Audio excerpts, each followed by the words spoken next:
Ang resurrection power ng ating Panginoon Kristo, sabi sa verse 19, ay immeasurable.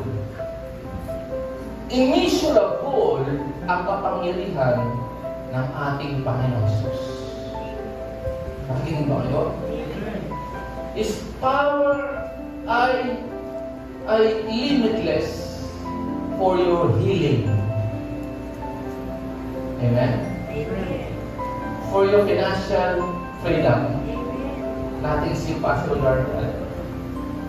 Palalayain ng Panginoon sa kahirapan sa utang. Amen?